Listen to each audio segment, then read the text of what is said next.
And welcome. This is our virtual Accepted Students Day presentation on behalf of the Financial Aid Office.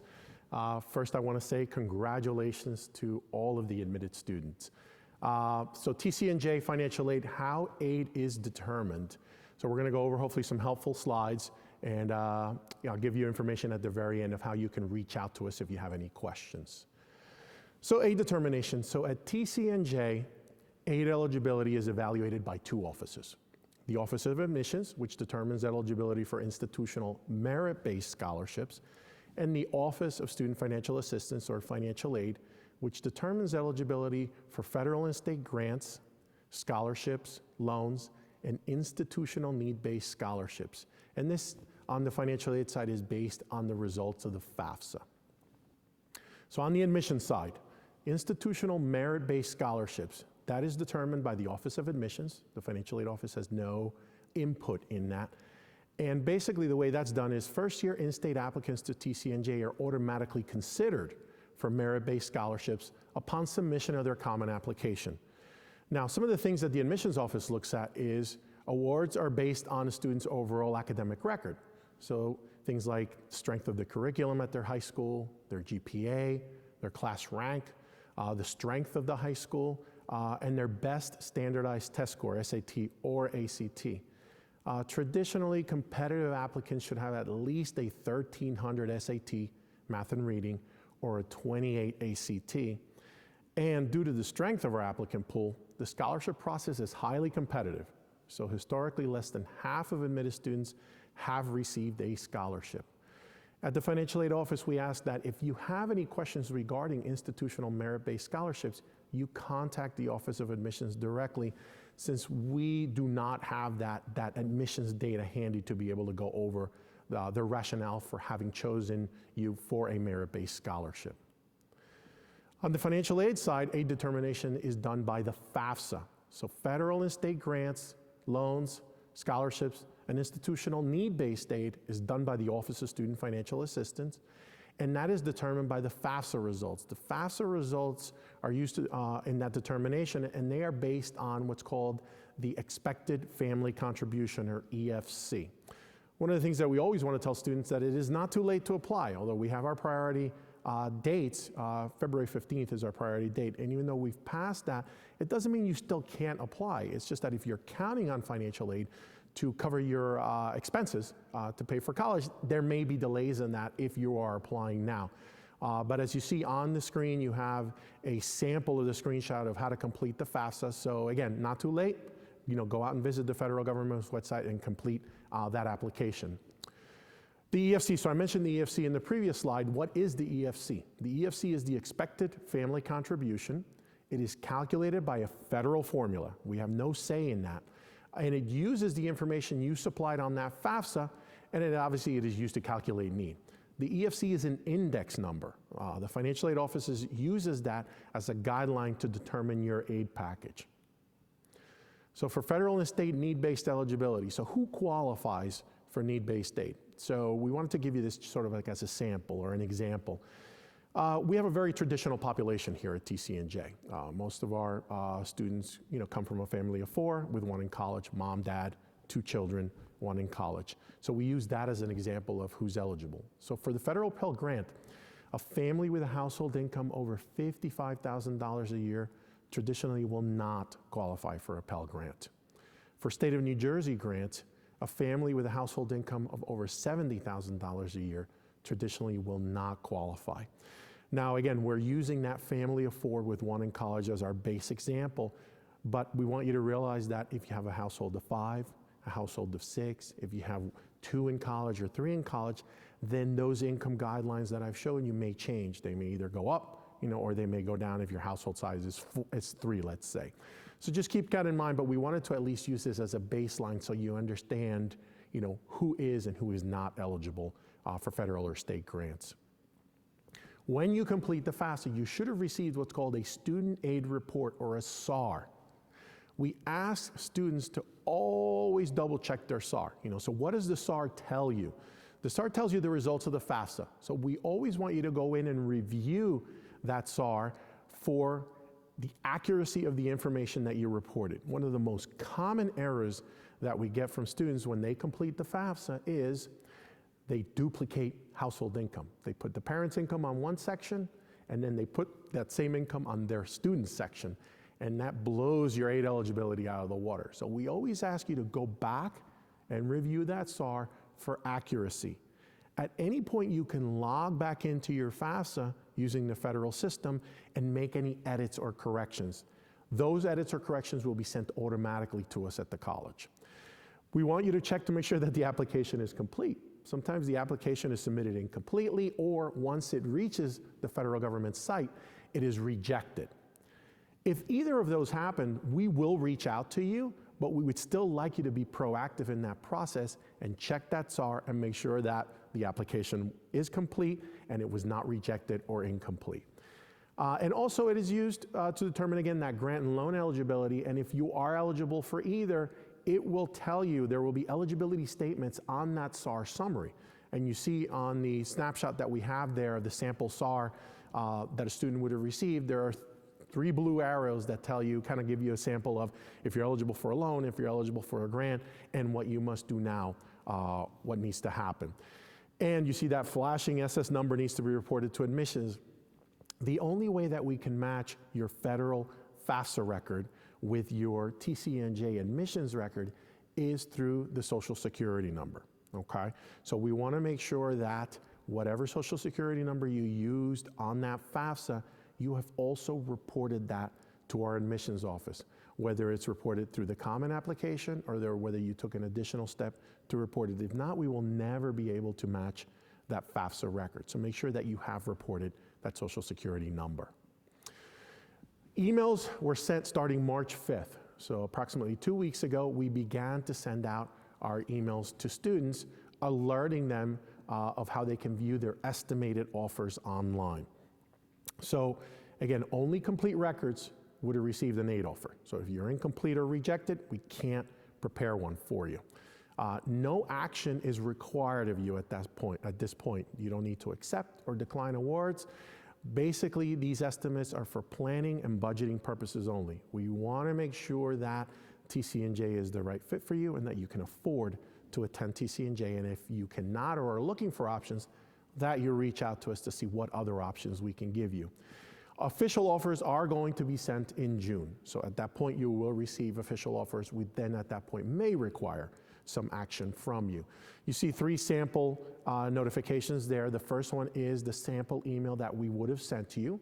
That email would have gone to the email used on the Common App. The second one is an award summary that is right from our system. The sample email shows you how to get into our computer system to view an award summary, and that would give you just whatever you're eligible for broken out by fall and spring. And then the third document is called a college financing plan. Again, you access that online. That one goes into a little bit more in-depth about how your costs of education are broken down at TCNJ, if you qualify for scholarships, how much you received in those, if you qualify for grants, how much you received in those, and if you qualified for loans or work study, you know, how that aid is broken out. So it just gives you more details than our award summary as to how aid is calculated, how aid is broken out, and what it actually costs per item to come to TCNJ. Now, there are reasons why the student may not have received an estimated offer email, and we get these questions all the time. Obviously, the most blaring one is you didn't file your FAFSA. Again, not too late. You can still complete that FAFSA. Please go out and complete it. The process between you filling out the FAFSA and us receiving it could take maybe a week or 2 for us to receive the data. And if everything is complete, we will send you an estimated award offer. The FAFSA is incomplete or rejected. That's why it's important for you to view that student aid report.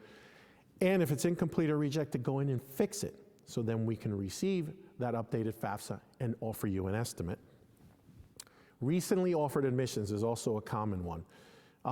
Sometimes a lot of these processes are done electronically. They're done automatically or automated at night. So if you are offered admissions, let's say on a Monday or a Tuesday, you may not make that week's packaging run or that week's estimated offer run. It may take an additional week. So depending on your timing for your offer of admissions, that may impact when you receive an estimated offer. So I always say give yourself from the time you received your admissions offer about 2 weeks to wait until you receive that email from the financial aid office. If you have not at that point, you're always more than welcome to reach out to us, and then we will look at to see what potentially is holding your offer up. Another big one again, and we mentioned this before, is you didn't provide that social security number to admissions, or you didn't provide it on the Common App. Again, you may have done your FAFSA, it is sitting out there, but until we get that social security number, which you can report to admissions, you can report that through Slate, through your portal, we won't be able to match those records and give you an offer. And a small caveat here, we also have students who their social security number may be off by 1 digit. You may have reported something to admissions or through the Common App, but then what you reported to FAFSA was off by 1 digit. Check those numbers. Check your FAFSA social security number and check the social security number that you reported on your Common App to make sure if it is off, contact us, and then we can make those edits for you. A common one, you didn't list TCNJ as a school code on the FAFSA. Unless you indicate our school code on that FAFSA, 002642, the federal government will not give us access to that FAFSA record. So we are not able then to pull that data into our system. You can go back at any time to your saved FAFSA, add the school code.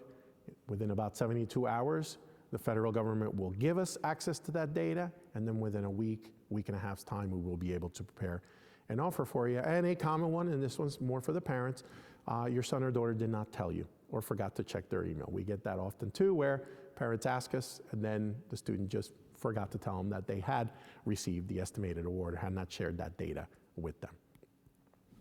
FAFSA verification, certain records, although we are offering you an estimated award, certain records are selected for a process called verification.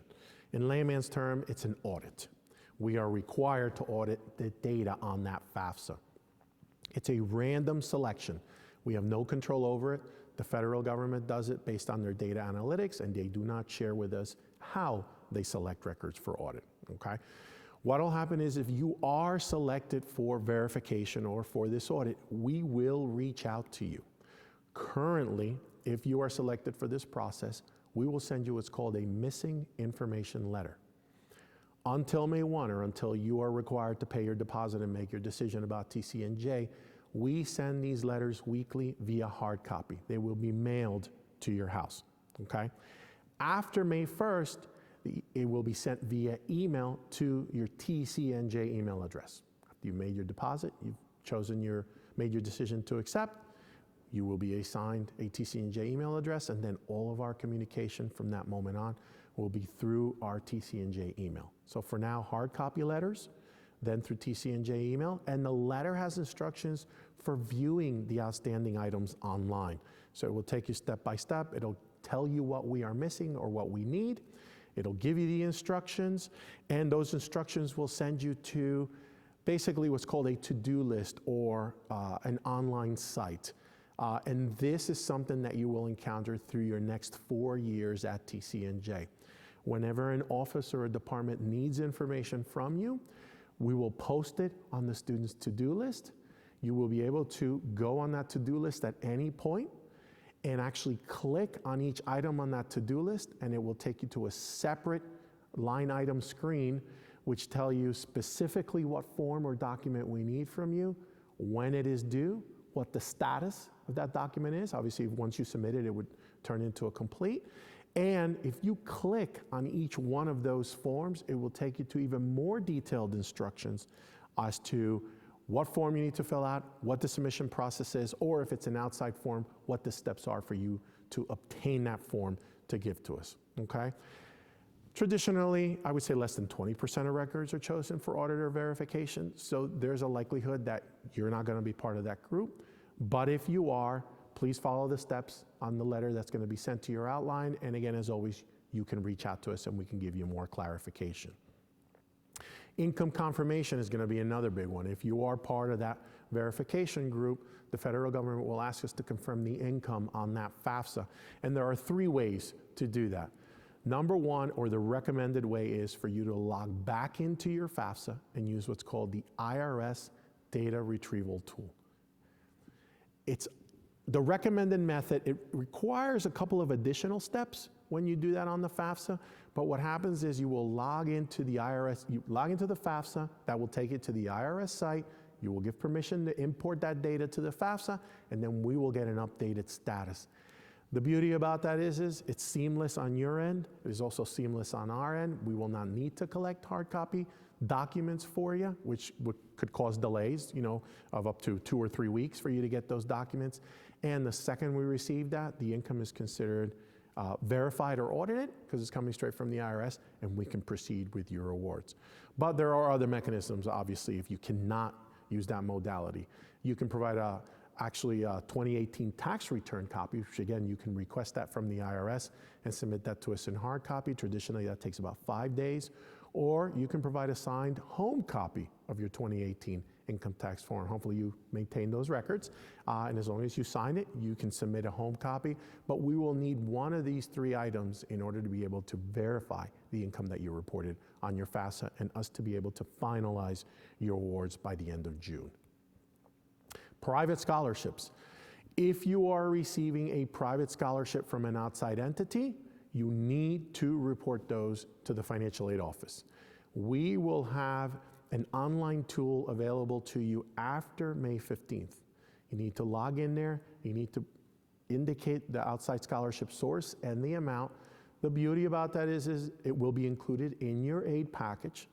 And the second that we include that as part of your aid package, you will receive a temporary credit on your TCNJ bill until that scholarship arrives. That temporary credit for the fall semester takes you all the way until about the beginning of October. So you can make your budgeting, your planning, your payment plan options, things like that, taking that scholarship into account. Allow about 2 weeks once you report it for that to appear on your pause account and then thus on your bill. And then the caveat here is that actual scholarship funds must be received 1 month after classes start. We give you that temporary credit for a month, but then after that credit drops off and we will begin to invoice you. And it is very common sometimes for scholarship sources to take a month, 2 months to report it. Just keep us in the loop or stay on top of them to make sure that if you're receiving a private scholarship from an entity outside of TCNJ, that they send us those funds that via check or whatever mechanism within that 1 month. Again, reporting instructions can be found on the link that appears there, or if you receive a check or you're unsure or whatever, you can always send them via email. Via hard mail, and you see our address there, and just make sure that the student's name and ID is listed on that scholarship check so we can make sure that it's credited to the appropriate account. Authorized users, you will encounter this slide by many offices on campus, okay? There is a law called FERPA, Family Education Rights to Privacy Act. By law, once a student becomes a TCNJ deposited student, we are no longer allowed to talk to the parents unless the student gives us authorization to do that. In other words, we are not allowed to disclose any information about the student, which will include bills, aid packages, grades, things like that, unless the student gives us authorization. So we have a screen where the student can log in. The student can give up to 5 individuals authorization for us to speak to them. Okay, there will be the authorized users. Those individuals will be assigned a PIN, and what will happen is when that individual calls our office or any office on campus, the staff will ask for that PIN and certain identifiable information before we are allowed to disclose any information to that individual. This is to protect your rights, to protect your privacy. We want to make sure that we don't give any sensitive information to a third party unless you're allowing us to.